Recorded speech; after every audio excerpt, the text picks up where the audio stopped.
All these people always lying about something. I'm sorry, I'm so fly, so what? All these people always lying about something. Sorry, I said that. Yeah. Swear the fame ain't changed shit but who mine.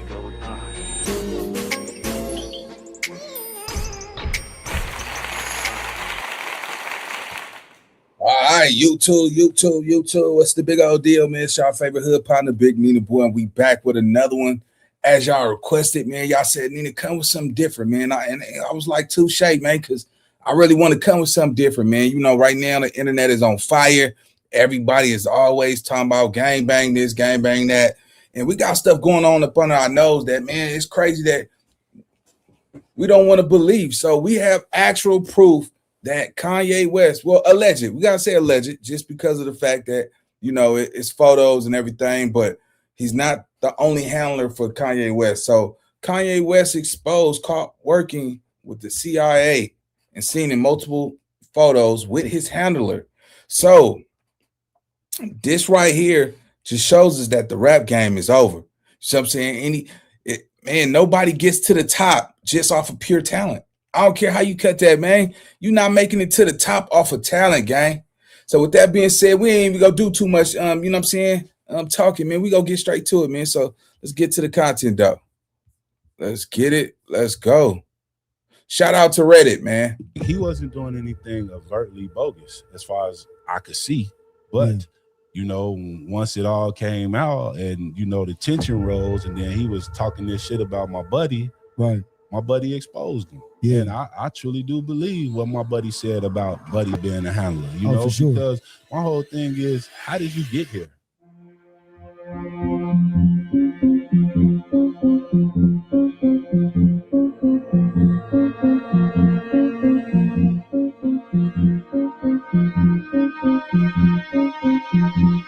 Brothers. Are you still in touch with like the good music guys, Kanye, all those people? Yeah, man. I just was with family for Thanksgiving, man. Okay. Went out to California, fellowship with Ye, Consequence, 88 Keys, really dope. Word. Shout out 88. You follow me. Yeah, we tapped Jasper. Yeah, we were all together, man, for the holiday season.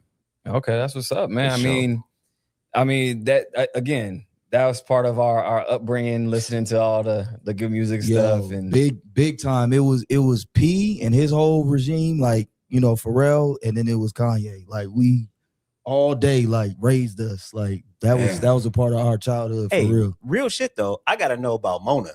Like what's happening? Drinking for Mona with Mona. Yeah. Hey, Mona went on to have a family, you know what I'm saying, and develop a good life for herself. She got a husband and some kids. So, man, you know, Mona was a thing of the past. But Mona, you know what I'm saying, I wish her nothing but great prosperity in life. Y'all look up Consequence Dispersed featuring GLC and Really Though. Man, classic. Man, he talks about Mona in that. Mona was outstanding, man. She was a phenomenal woman. Shout out to Miss Diddy, man. That's how I met Mona. There you go. Love. Imagine being able to build an app with your name on it just by thinking about it. Meet Base 40. There you go. Yeah. Man, so with the weed stuff with Trump, he just made weed a Schedule 3. True story. So if people don't know what that means, it's a benefits. We can write things off in the right. So do you think that now what Trump is doing? Louisiana as a whole, he was a congressman. His name was Harry Anslinger. He is primarily the primary reason how cannabis became illegal. He was the first head of the DEA, the Drug Enforcement Agency. He had an uncle in dispensaries. By law. It comes with what is known as a COA. Yeah, he's going crazy. He's going crazy. Yeah, I gotta one thing that I noticed, guys, is that like I actually flatlined. I went into a coma. I flatlined. I was resuscitated. Crazy. You know what I'm saying? Shit. And when I was a shorty, when I came out of there, they had a nutritionist there, and the nutritionist was like, "This is what you have to do to live." But as I got older, and I received and speaking of music and the government, so USID. Yes, sir. So going into how there's overlap with hip hop music, government, CIA. Yeah. Have you seen anything yourself where there's infiltration? Because USID showed Doge earlier this year where all the exposure was coming out of where they were spending the money.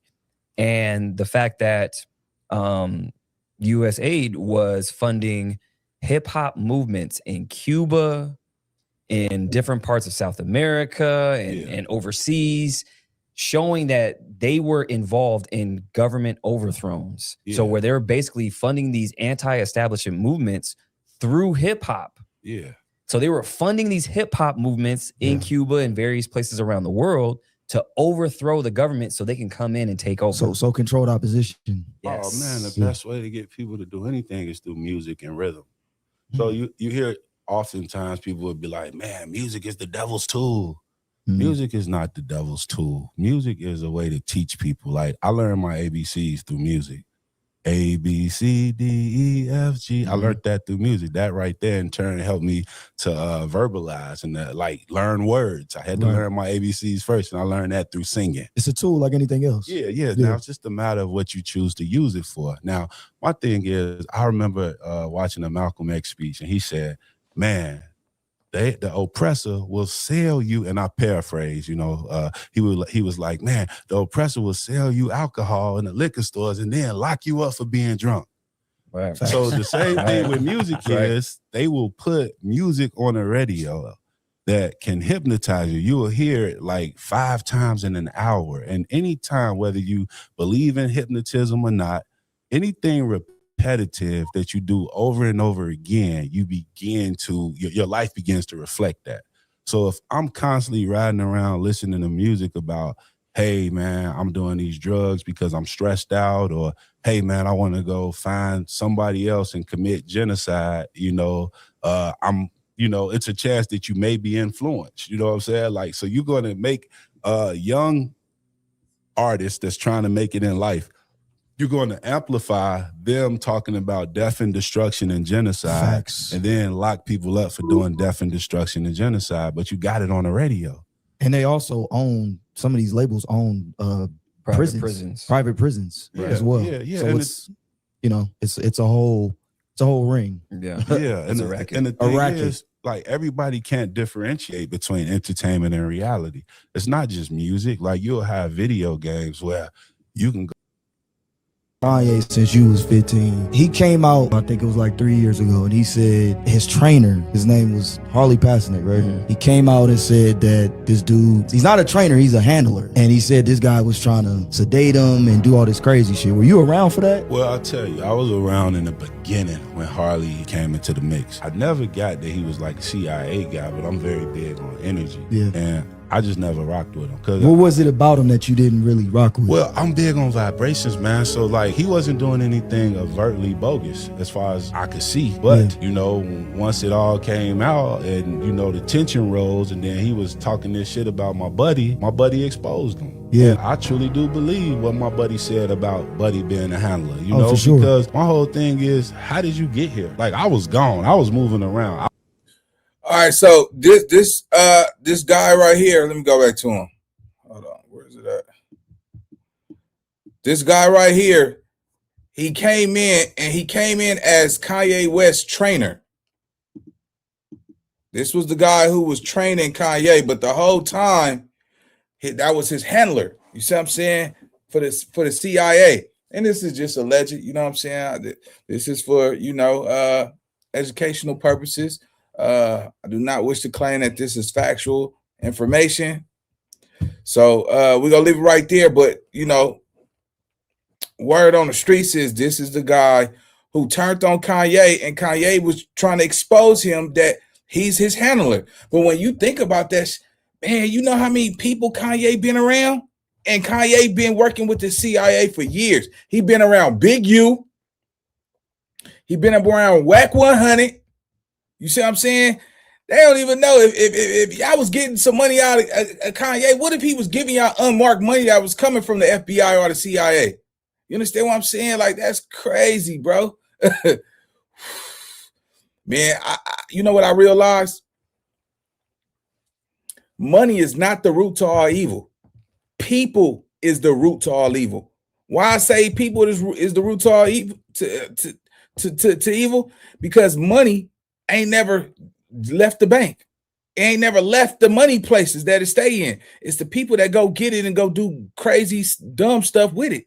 You got to realize this cat's out here right now that go knock your battery out your back for a little bit of nothing. Go turn your lights off. You see what I'm saying? And break your PlayStation.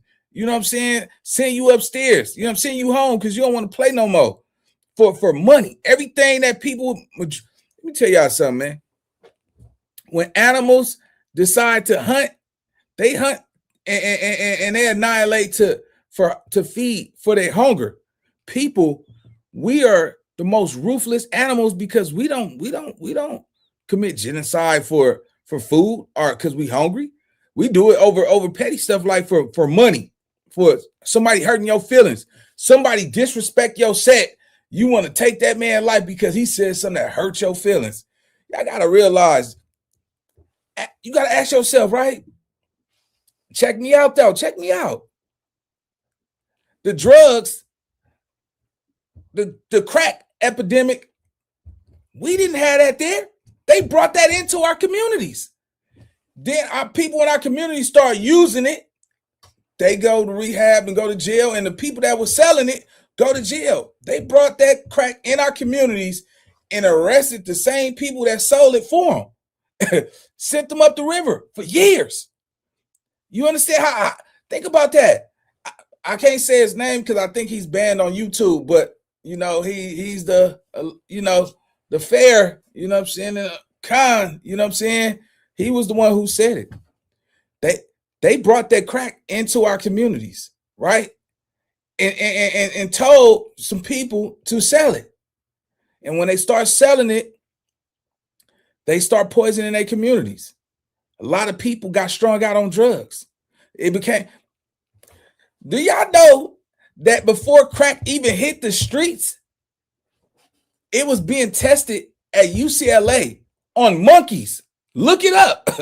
Monkeys, they had tested monkeys smoking crack before they had to test it. They had to know what it was going to do, what was the casualties, what was the effect of it. You know how come on, man, you know how this game go. They got to test it on something, and they tested on monkeys. Go look that up. Crack cocaine was being tested in the UCLA labs on monkeys. Once they realized how addicting, how potent it was, how it had a short, high and all that, then they start sliding into the streets and doing all that. And this is alleged, right? But think about it. Where we get all these guns from? Look at all these guns in our community. Look at all these liquor stores in our community, and we don't own a single liquor store. How is it possible that you got a liquor store on every corner, especially throughout California, not just LA, Compton, Watson, San Diego, Lancaster, Palmdale, California City, San Jose, Sacramento, Oakland, San Francisco, all over. Modesto. Well, I don't know about Modesto, but they got a liquor store on every corner, and in the Black community, and there are no Black store owners.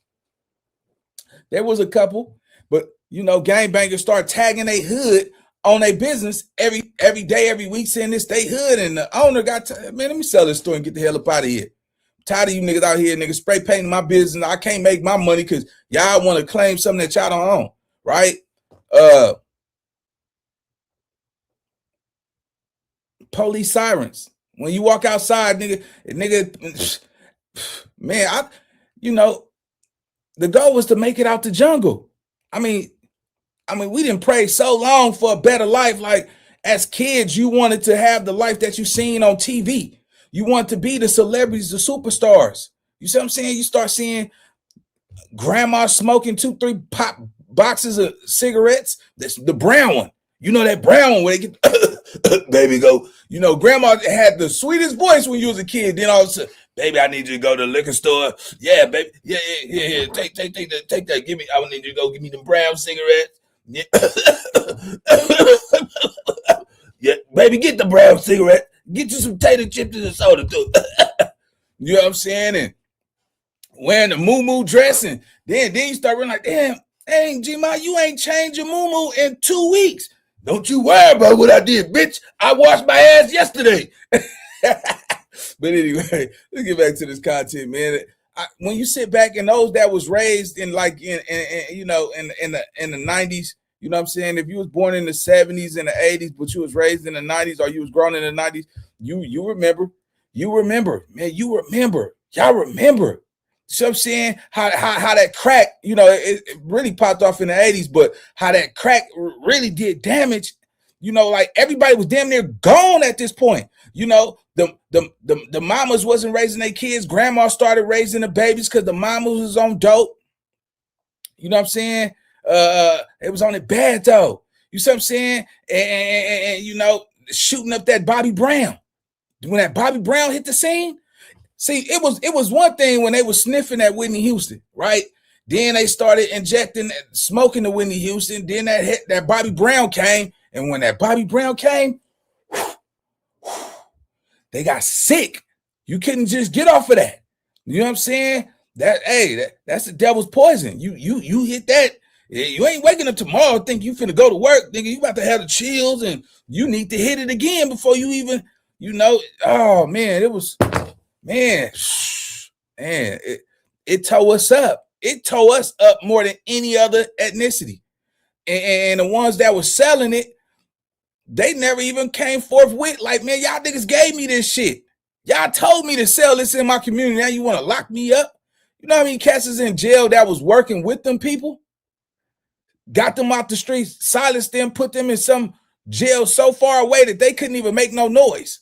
Targeted people who didn't have no family, didn't have no mamas, put them in the game, homie. Yeah, man, that crack epidemic wasn't no joke, man. Let's go.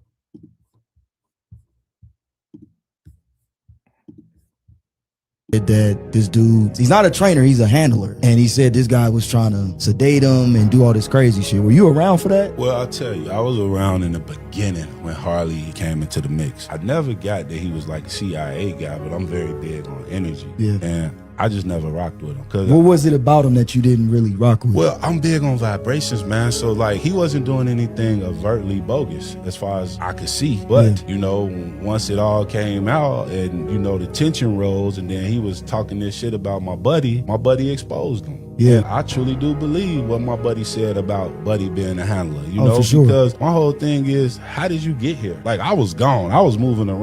So he's referring, I don't know if we could say, first of all, let me just say this. This is all alleged. I do not wish to have any problems with Kanye West's legal team.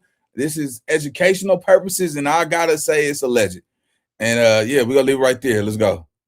I would be going back to Chicago every opportunity that I had, like after tour. Then I just come around and this guy's around. And I'm like, who is this guy? You know what I'm saying? Oh, yeah, that's our trainer. Then he started naming all the people who he was the trainer of. So it made him sound official. Right. So I wasn't like, he might be CIA or something. I was just like, oh, this is some Hollywood shit. We talked on a regular basis, and around that time with him exposing it, he told me how he felt before he went public about it. And I was like, where he at? That's just what I got on. Yeah. He didn't know where he was. You wanted to put hands and feet on him if you had to. Yeah. That's the thing. He has so much influence, and to see that in real time, how they send these people people, because we had a buddy that came in here. He's a hypnotherapist and he works with a lot of celebrities and whatnot. He was like, man, yeah, it's real. Like there's people who come around because he's in the medical field, and certain people are just, where'd you come from? Well, they'll send people around you in order to execute whatever their invested interests are, you know, and make sure that you don't step outside of the laws and policies or the lines and boundaries that have been set forth by them for you as an entertainer. Because see, when you become an entertainer, they let you in their system. Their system has been around before we've been around. Bingo. We might be the talent, we might be the machine will work in order for everybody to get rich, but it's still they thing. It's their machine. So I don't think that you could get as big as my friend got without being in the system or being watched through the scope. And then once he realized he was in the scope, he didn't want to be in the scope. Exactly. And he like, hey, he did this, he did this, he did this. Hey man, it leads to a lot of animosity. Shout out, you know what I'm saying? But people look at him and they be like, oh man, he crazy or this and that. Man, ain't nobody been through what he been through. If you really look at Ye, they call him crazy, but then people catch up a year, 2 years later. They're like, wait, hold up. Yeah. Bro, he's been doing it like for years on end. And it's just every time he says something, it's like people like, he's crazy, fuck that guy. Yeah. And then 2 years later, everybody's on the same wave. Damn, he was right. Yeah, man. All right, so that's just that part. Let's get back to the content, dog. All right, let's go.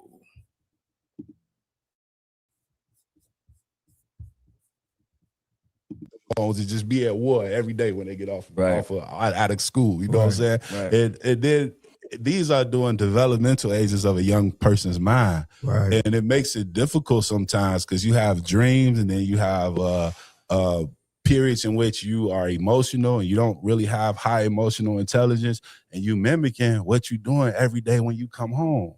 But the thing is, if you mix that with like substance abuse on top of that, man, it's a salad for destruction. Man. Yeah, you know, and they knew that way back in the 80s to where there were secret meetings. Yeah, there were some emails that leaked out in 2012 to where Crazy Bone from Bone Thugs and Harmony, he was talking about it. Yeah, Ice Cube was talking about it, where there's disclosure on how there was meetings. Yeah, with the government and these label owners. Yeah, man, I think that's crazy because the thing is, like, we all looked at music as a way out. Nobody that was trying to do music around the time when I was coming up and people were in the streets, we was trying to do music as an exit. And some artists they made don't even come from times where they was trying to escape anything. They might just be really good at what they do. They could have had a really good upbringing.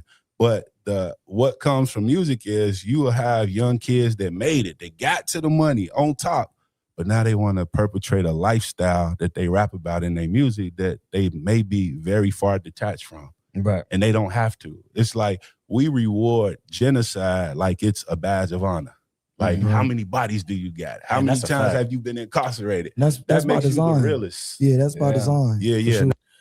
Wow, that's crazy. Cause I just seen somewhere they was talking about how Jeezy was told to rap about selling bricks and selling drugs. See, them labels, you know, you got one good song and they see you got potential, they'll tell you what they want to hear from you on your project. You know what I'm saying? Talk about that street, you know what I'm saying? And it's cold because you talk about you want to do anything to a you know what I'm saying? You know what I'm saying? Species, man, you say anything about harming a four-legged species in any shape or form, I promise you, they're going to pull the plug. You just say it. It's going to cut off on its own. Say anything over the line of besides genociding your own people. You see what I'm saying? And it's crazy because we tell ourselves in the streets, it's love in them streets, though. The nigga right next to you that's willing to go take a life, he love you. You see what I'm saying? You nigga, he man, this your brother, this your dog. I would have died for you. You don't even know his real name, but you supposed to believe he'd die for you. It's you know, it's homie love. Homies don't give up on homies. Homies won't let a homie crash out. You know, he'll try to help him before he let him crash out. You know, a homie, a nigga had your back. He won't turn on you. Nigga, a homie is somebody you could address whatever your issues is, right or wrong or endeavor, and you figure that out. Or you gracefully part ways peacefully. Because that's a homie. you had some type of feeling for that person where you like, man, it's all good. That was my dog, man. We just don't see eye to eye no more. You move on. You smell what I'm selling? So yeah, man, this is some nasty work, because when we think about it, that's all the rap game tell us to do.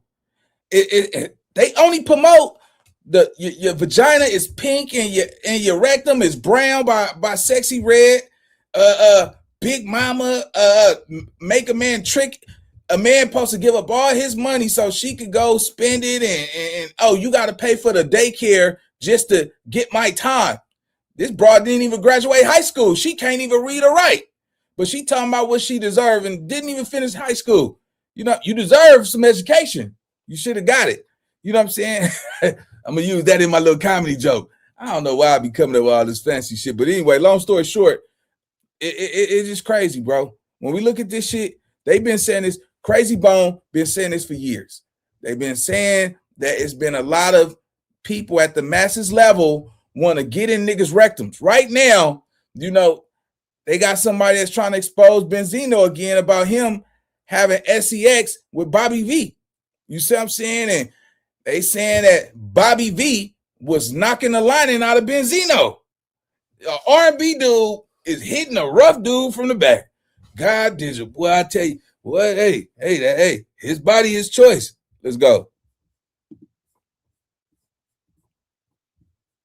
That's not the way, man, because I come from the streets and I seen the majority of the times the ending of that was either death or imprisonment. And if you're in prison, if they giving you life, you might as well consider that a death sentence as well. Yeah, then it's either way, because they'll monetize you, because what they'll do is these record labels will put an insurance policy on you. They're going to turn you up. Yeah. So if you do go out and get killed, then they're cashing out.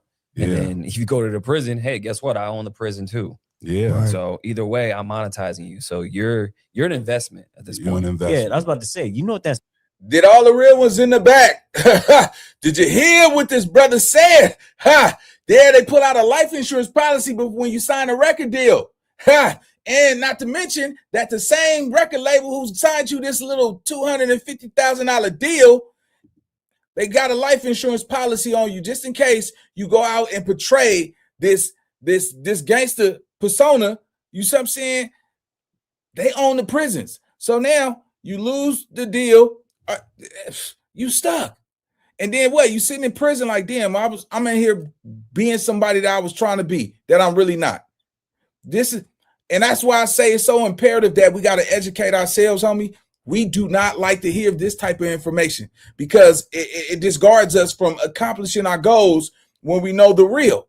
We prefer to have the lie. The lie is way better than the truth. See, people don't want to hear the truth no more, because the truth, it hurts. It hurt people. That, you basically selling your soul. We selling our own people out. We calling each other, we hurt each other. We were unalive.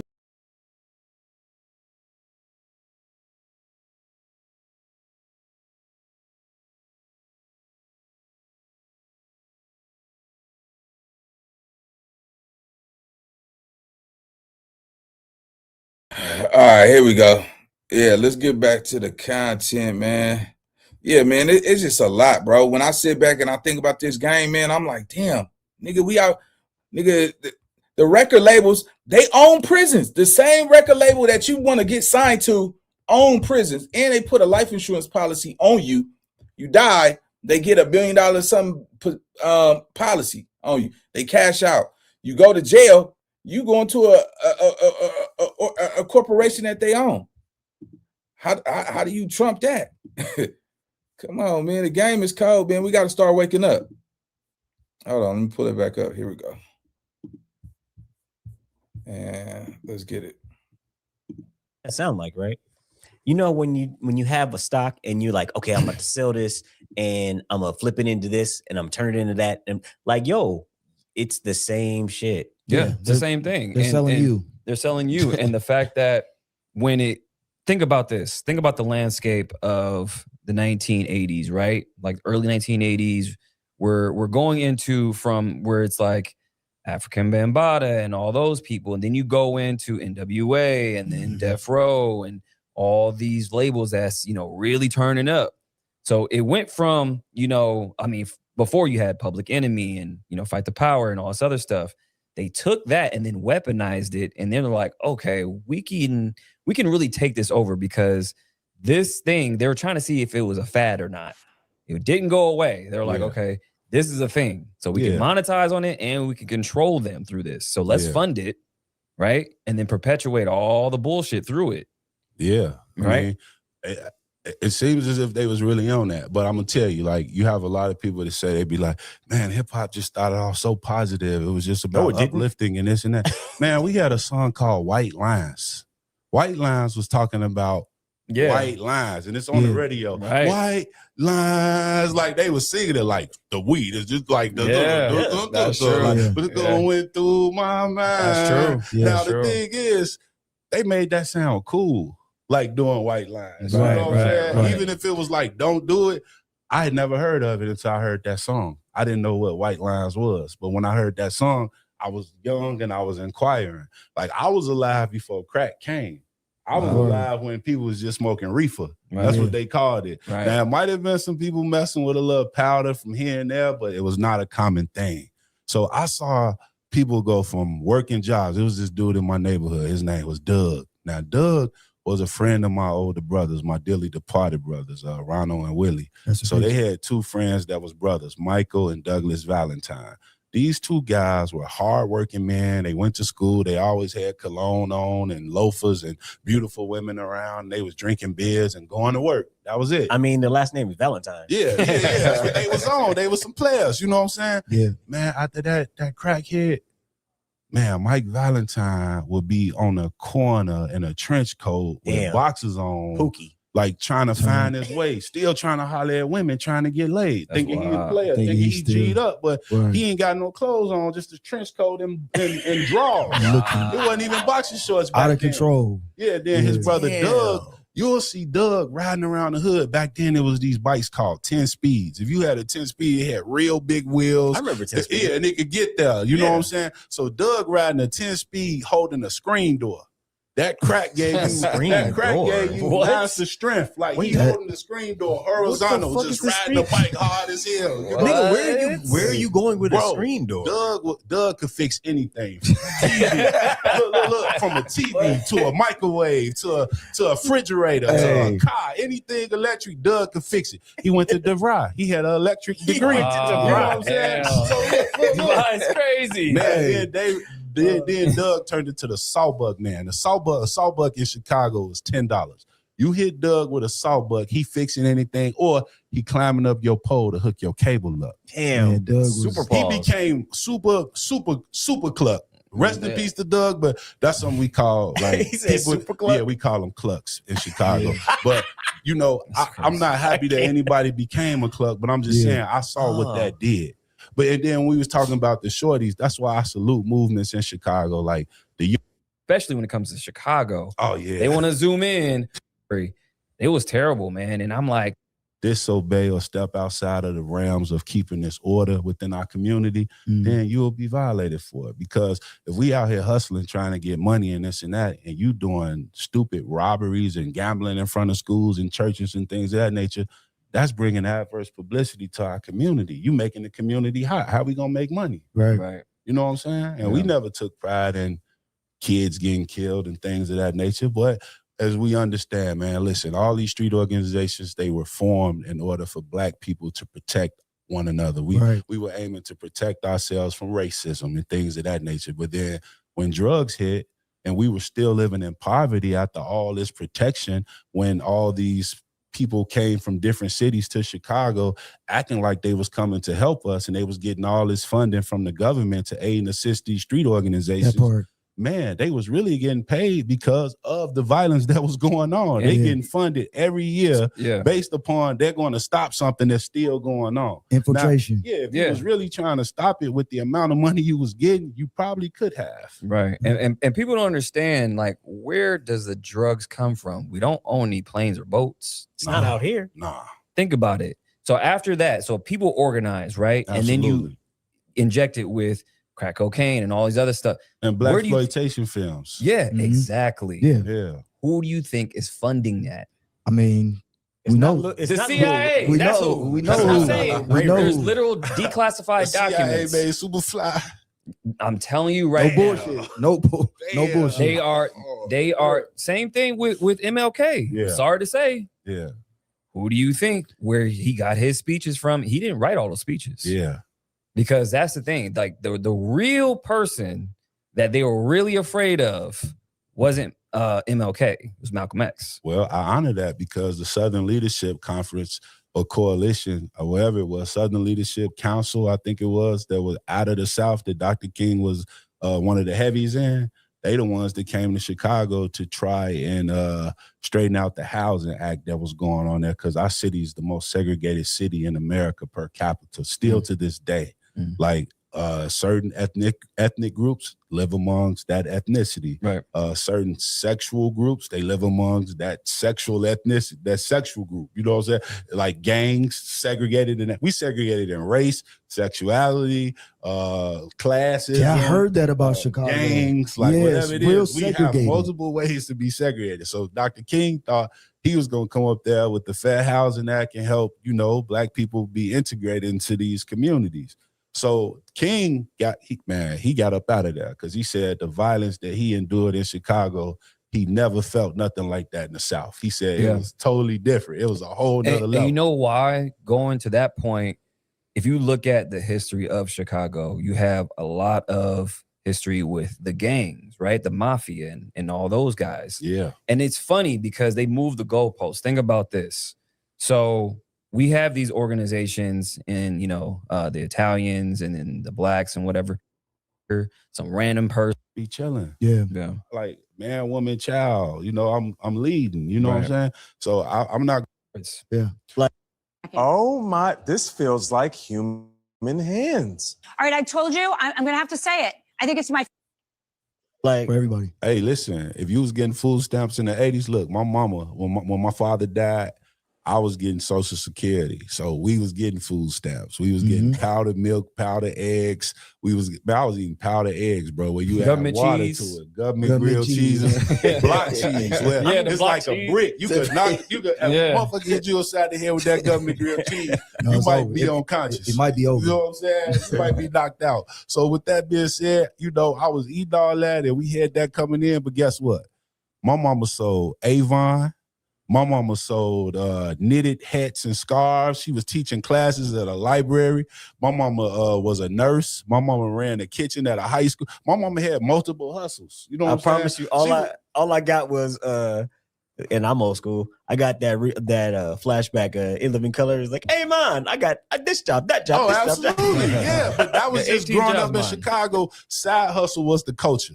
You would hire you a full-time job. You might hire you some little government assistance coming in, but you always had a hustle. I was in elementary school, or what we call grammar school.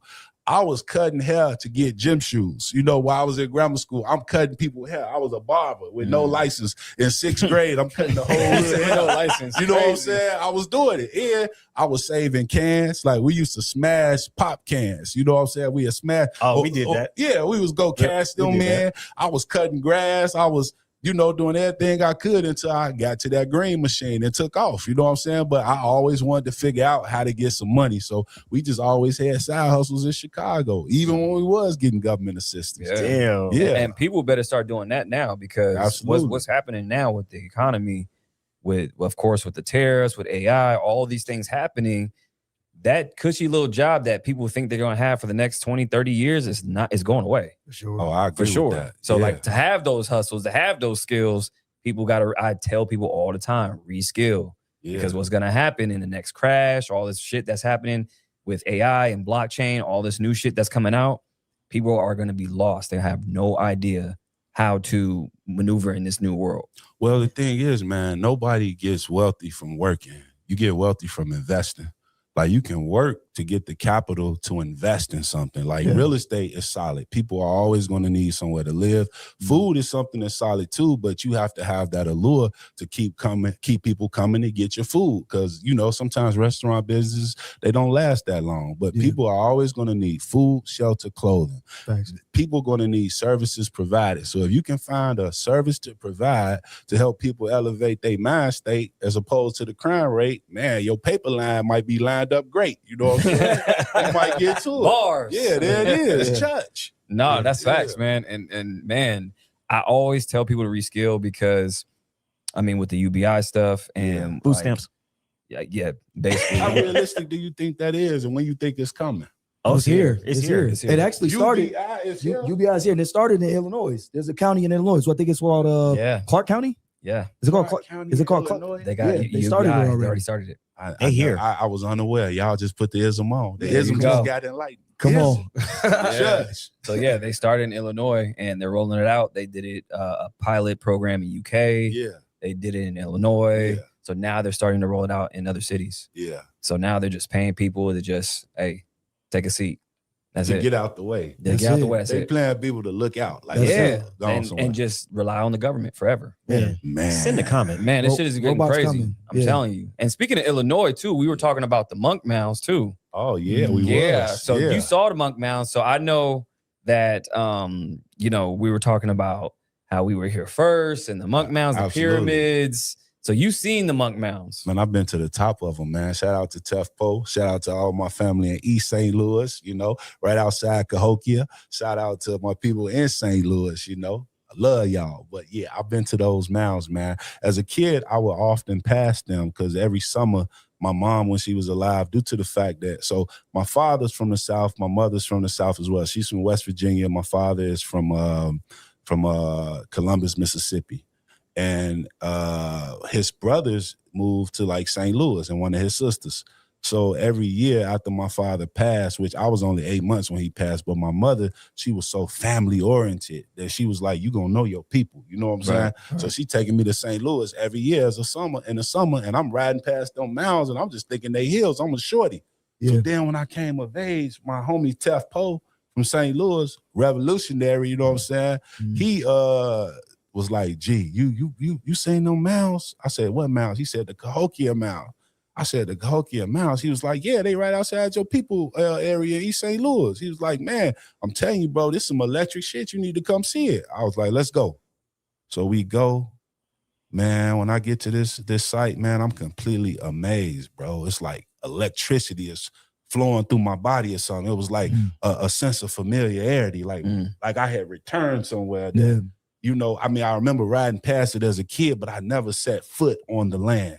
Right. So I set foot on the land. Me and Tef, we went to the top of that bad boy. Trips came to Egypt and then, came to Africa and then a long time ago when I was a shorty. So please refresh my memory. Oh, it's like looking. See if, you know, you could see things on the other side of walls, all that. Like 3 years ago. Braid gently grows each diamond in our zero-emission foundry, right here in America's Pacific Northwest.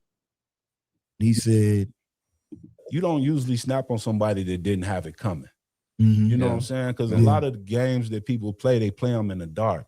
But as we all know, it always comes to the light. Yeah, especially in the industry. Always. The industry's full of games. Yeah, man. And these people aren't in their right minds most of the time. Yeah, I was seeing people talking about, he the Illuminati, he sold it. So, man, this man was making beats, just like he said on Spaceship, 5 beats a day for 3 summers. Yeah. He was doing that. Yeah. Like the man used to be in the crib making beats, like just all day making beats. You go to his crib, you bringing girls, you like, we got some girls. He like, just making beats. Different. Crazy. Different. You don't get to that. You don't get to that level like being distracted. You don't get to that level being distracted. Bro, I never seen no kid. We was kids. I never seen no kid with that level of dedication. Oh, he was a kid doing this. 15, 16. Yeah, no, he was destined. That's like Michael Jackson type shit. Yeah. Like there's certain people that just they're built like that. 15, he was on that. That's crazy. You know what I'm saying? Like he always was crazy about girls. He loved basketball. He loved clothes. And music was his thing. He was into that. You know what I'm saying? Right. And he exercised his G and got there. And then when he got there, he reached for his guys. You know what I'm saying? Yeah, but you know, just due to the fact of where I come from and me being like outspoken, and as I said, I wasn't always the best at controlling my temper. What I would do in certain situations, you know, I would try to be there for him, aid in the system, stand by his side. But when it would be things that was out of my control, you know, am I gonna sit around and just be in the midst of it, act like it's cool, or will I detach myself? Right. Because you gotta realize that no matter what anybody's going through around you, or what you're going through, self-preservation is key. If you don't preserve yourself, you don't preserve your peace of mind, then you will not be anything but a burden to anybody else that's around you. You gotta have your inner peace A1. And I had to have my inner peace A1. No, that's the most important thing. Absolutely. Because if there's chaos going on inside, like nothing else really matters. You can be sitting in a room by yourself. Absolutely. And then in the music industry, street laws don't apply. You can't just walk up to somebody and smack the shit out of them off GP. There's cameras everywhere. And then nowadays, you can't walk up and smack the shit out of nobody because everybody will up on you and shoot you. Oh, for sure. Off GP when they see you walking their way. Smack the shit out of them. It's a different time. You could step on somebody's shoes by accident and it's a wrap. Yeah, It's different. It's a different time. It's a different time, man. But I saw him for Thanksgiving, and man, he seemed like that, you know, always positive. He's producing, he working hard, he creating. And he just ain't really concerned with any animosity or any negativity. He in a real good, positive space. And I think sooner than later, the world gonna see a hell of a return. You know what I'm saying? Yeah. Just lock back in. And I think that when he has these moments of outbursts and whatnot, it's just that there's so much bullshit around you. And then I always make the point of TMZ, right? Yeah. When we see a celebrity blow up, that's the end result. We see that on TMZ, but we don't see everything leading up to that. Yeah. No, you don't. It's a lot of chaos around them. Absolutely. And then all of a sudden, like Britney Spears or whoever else blows up, and they're like, oh, these motherfuckers is crazy. Yeah. I mean, you have the Harley Passenex of the world. You know, you got motherfuckers behind the like scenes that. doing shit, cooking you up. Yeah. That's what I'm saying. They can be feeding you shit or putting some stuff in your food, or who knows what they doing, Hey, playing games. I've been invited to Hollywood homes of people who like everybody regard as some of the biggest stars in the world. Here this shit come. And they'll be like, you know, they'll be eating their dinner or having drinks or whatever. I don't drink, by the way, but they would be having their dinner and be like, hey, do you want some food? Do you want something to eat? Nope. And I'll be like, no. I might have been starving in the mother. I probably ain't ate nothing in 12 hours. So is that's you just in your mind like, yo, I'm not fucking with it. Like I don't know. They might be putting something in the food. Is that you in the back of your mind? Like, well, I'll just tell you, man, I would never have the truth in my face and make it out to be a lie. If I've seen the end results of being in the midst of certain people and I see how people may have spiraled or whatever, I'm not going to do anything that could possibly lead to me being on that page. I seen that movie. Yeah. I'm just going to avoid everything at all costs. You know what I'm saying? So it's safe to say, don't trust these Hollywood parties. Well, I ain't gonna say everybody. Not everybody. Yeah. Because I don't know. You know what I'm saying? Like, I've been to Diddy parties. Shit with Diddy. That's what I'm saying. I've been to Diddy parties, bro, but I never seen baby oil. No, I'm just being honest. Yeah. Because you know, multiple perspectives can coexist, and then multiple experience can coexist at the same time. This is true. I never made it to round 2. I never seen none of that. Whenever I went to Diddy parties, I saw heavies in the industry. Everybody was fellowshipping, kicking it. I saw some of the most beautiful women I ever seen in my life. For sure. And I just didn't see like what has came out into the world. So you left about what? About Man, 12 you know o'clock? That's how I move, bro. Like if I go to a party at a club or anywhere, I'm never staying till the lights on. Nope. Yeah, Like, that's when it's always dangerous. After 2 a.m., it's nothing good in the streets. Everybody slapped off the drink. You know what I'm saying? So when you when you gone off that liquor, man, a lot of times you can't control no signs, no sights of rage. Your emotions is going all in different directions. You know what I'm saying? And you might want to get into it with somebody, man. And imagine a bunch of people that's on the same shit. On the same My main thing is always safety. Yeah. And the thing is, look, I got a conceal and carry. I got a 4A card. I'm licensed. But my thing is, I'm not anywhere looking for trouble. Exactly. That's to be able to provide, protect, and produce. Make sure that anybody around me is safe.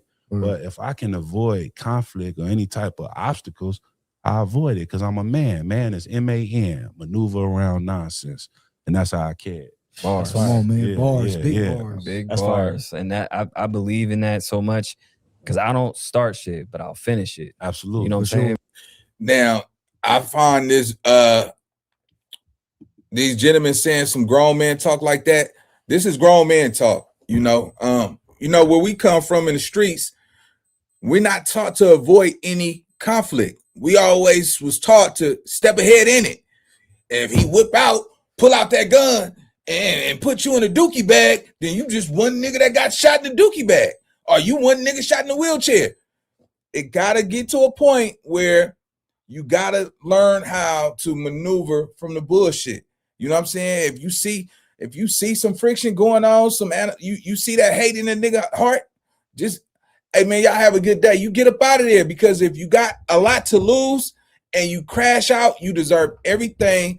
Because I think a lot of times, man, we get too comfortable with the finances that we may have touched in the past, or what we used to have, where we think we can do whatever we want and still keep our status. I done seen so many people have Rolls Royces, condos, top on 80th floor, big jewelry, thousands of dollars, that's sitting in prison right now, sitting in prison and been there for the last 5 years because they couldn't walk away from a situation that didn't really concern them. They inserted themselves in some because of somebody else. Conflict is going to always come. I tell people all the time on my channel, look, if somebody's talking bad about you, you don't got to go respond to that, go address that. Only an idiot to do something like that. Every blue moon, if it's like a verbal war, spar or something, okay, cool. But whatever somebody's opinion is about you, that's their thoughts. That's their business. Don't come telling me what a nigga said about me, because I'm not going to do shit about it. Yeah, motherfucker, no. Because 9 out of 10, last time I checked, the past ain't never had nothing new to say. And when most of the time when it's conflict, it's not current conflict. It's always something that happened between somebody in the past.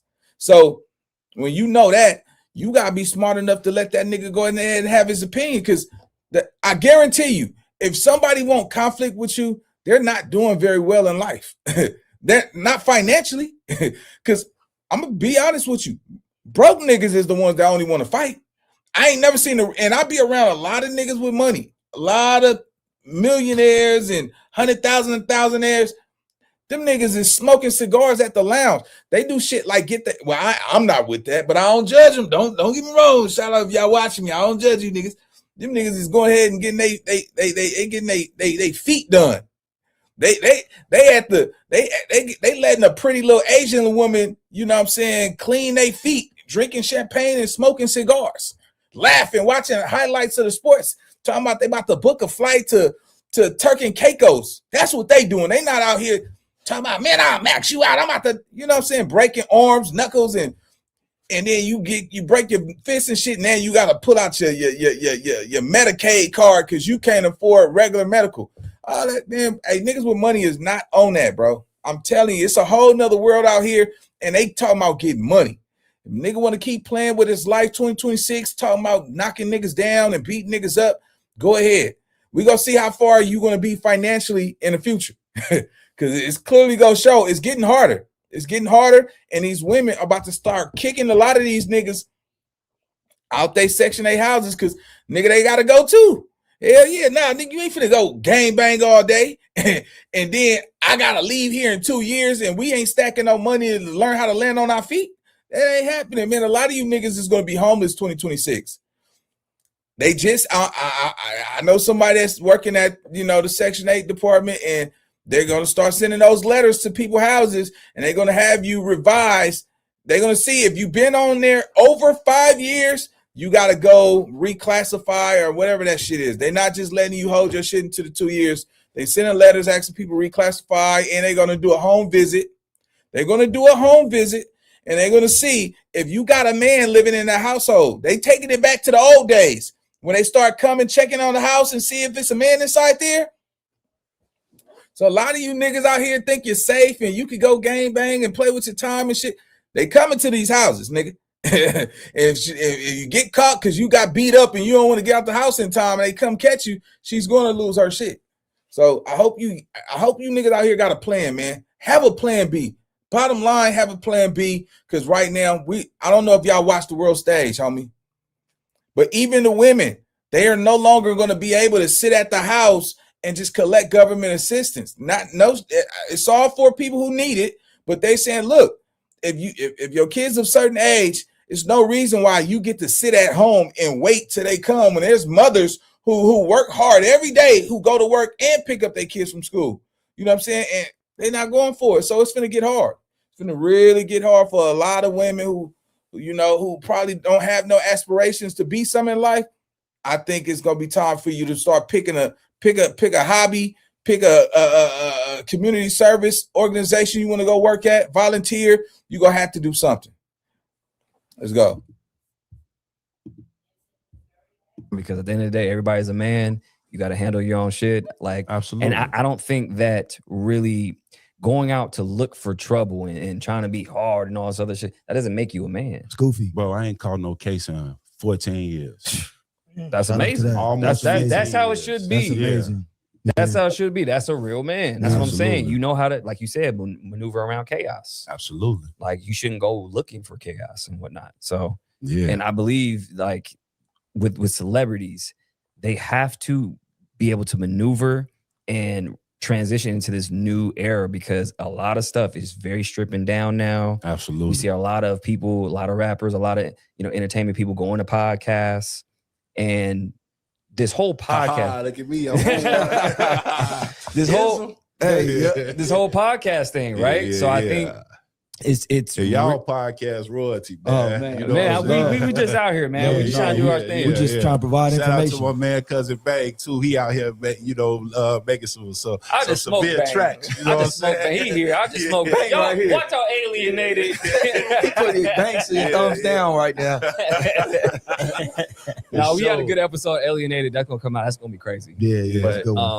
But last thing, I don't know if you saw speaking of podcasts with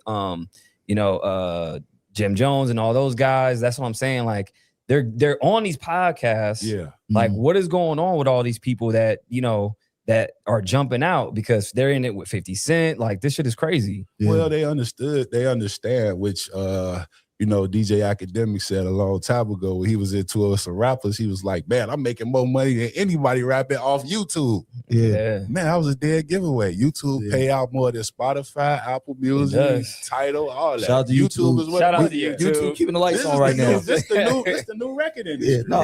From a person who's a legend in the I can't say their name. They got to be anonymous. Yeah. But they DM'd me the other day, and I was shocked because they were like, yo, I love the podcast. I watch you. They've been watching for a long time.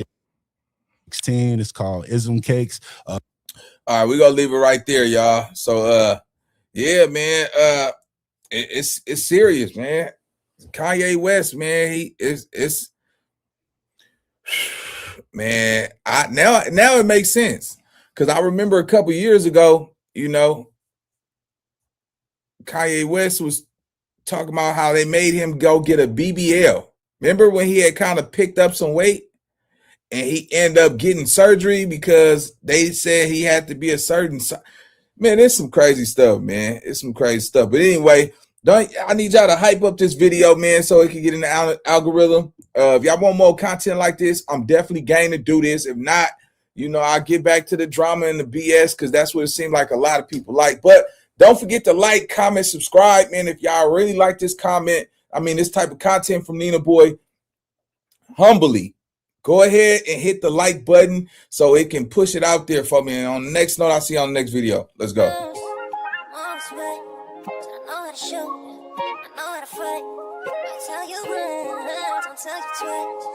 real discreet, the thief in the night.